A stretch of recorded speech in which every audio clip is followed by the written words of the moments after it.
Passover, Hebron today in Arabic is called Al-Halil. Al-Halil, because it's Abraham's city, it's the city of the friend of God. And then we get, the friend really is the first Muslim. So by being a friend, you are a Muslim, as Abraham will show us, as Muhammad will show us in the Quran. And in the letter of James, by being a friend of God, Abraham shows that that's how you're saved. Works and faith working together, not Paul's way. It is not faith in Jesus Christ alone that saves you. It is works, good works, that save you along with faith.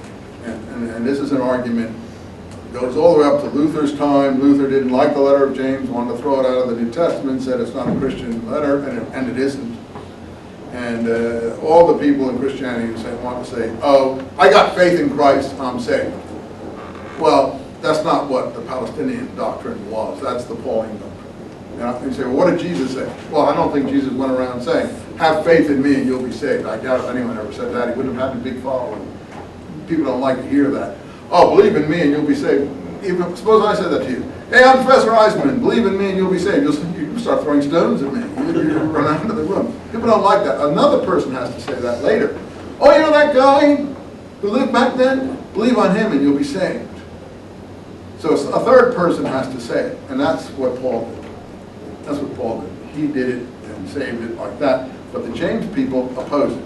In any case, the key person is Abraham. That's enough on that subject. Let's now go on now to the Arab tribes. We know a little bit about the Arab background now. I drew you this map here. This will take some time. I'm not in a rush in this course. The slower we go, the better. The slower we go, what's your work you should be doing? Don't do anything. Just relax. No, don't work hard. Don't kill yourself. I don't want you to kill yourself. Try to keep up with me wherever I am in this book here. The only thing we're reading in this thing are the passages Saba and Himyar and the War of Basus and the Ethiopian invasion. We're reading chapters 1 and 2. I guess this goes up to about page 69. So this is the first.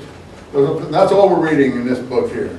So read it when you get some time. If you don't want to read it, I'm going to go through it too, but it's always good if you read it first. Gives you a double. So here's the Arabian Peninsula. We already talked about the monsoons. We already talked about the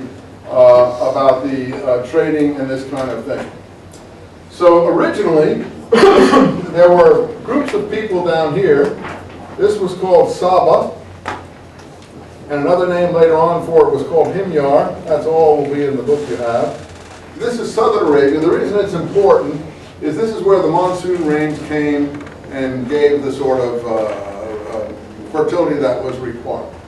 This is the Red Sea here. And even in the Bible, there are stories about southern Arabia. Forget the northern Arabia, which is up here. The place Job is inhabiting is north of Mecca and Medina.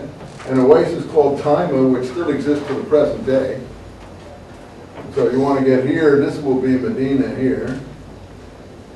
But Medina wasn't called Medina back then, it was called Al-Yathrib. It only became Medina after the Prophet fled to it and the people began to talk about it. And then down here is Mecca. Okay? And Arabia, just where all the wealth is now, is over here in these. It sort of drifts over in a kind of flat, plateauish sort of fall off, but there are mountains all along here. Right here. Okay? So, this is more like the desert area over here.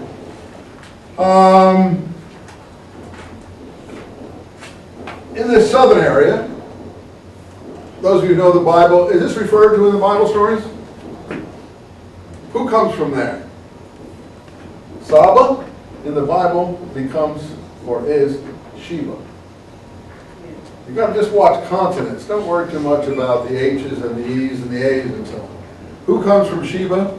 The Queen of Sheba. And who has relations according to the Bible with the Queen of Sheba? Solomon. You've got to read your Bible more carefully. You're a good Bible person, but you're not reading it with with the comprehension and the retaining that you got to get these things precise. You will now, because I'm going to make you do it, and you're going to feel embarrassed that you don't have this right down the way you should with the precision, because you got more knowledge than the other folks on these subjects, but you're not getting the precision that you want to have. Anyway, not Abraham, Solomon. Solomon marries the Queen of Sheba, and that's around the 10th century BC.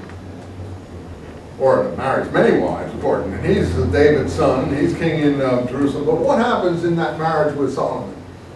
Or that encounter with Solomon? She's supposed to have one of his children go back to, we think of it as Ethiopia, but it isn't, it's southern Arabia. It's later that Ethiopia is over here, and the southern Arabians colonized the Ethiopians. And you get really southern Arabian sort of colonies. Here's Somalia. And then up here is Eritrea. And here's Ethiopia inland here. And so a lot of activity that is not in the light of written history took place in this moving back and forth between these areas across the Red Sea here. And so the Ethiopians say, our kings are descendant of who? Solomon and Sheba.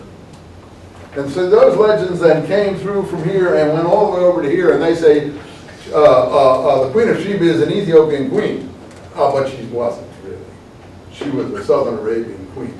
And what happened was, as a result of this encounter, real or otherwise, with Sheba, the waterways here were open to Jewish Hebrew shipping. And they built a port. It's in the Bible. They built a port here at the top of the Red Sea, where present-day Aqaba and Eilat are. And that was the trade down the Red Sea with the Queen of Sheba's people at the bottom. And what did they want from the bottom? Frankincense and all those things. But also, this was a trade route from India. The coastal sort of boats came over across the Indian Ocean, and they brought silks and spices. So there was lots of stuff that came into southern Arabia, not just myrrh and frankincense, but silks and spices from the India trade. And then those things were brought up on caravans. Well, sometimes they were brought up on the Red Sea. But the Red Sea was difficult navigation, first of all, and second of all, there was a lot of piracy. So it could only be held open when you had a strong government that could control the piracy.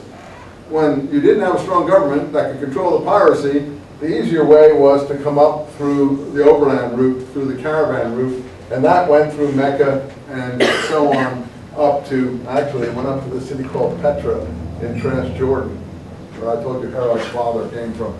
But in any case, where Herod's mother came from. Why did it go to Petra? Why was Petra so important as a collecting area? How many have been to Petra? I've been there. It's in this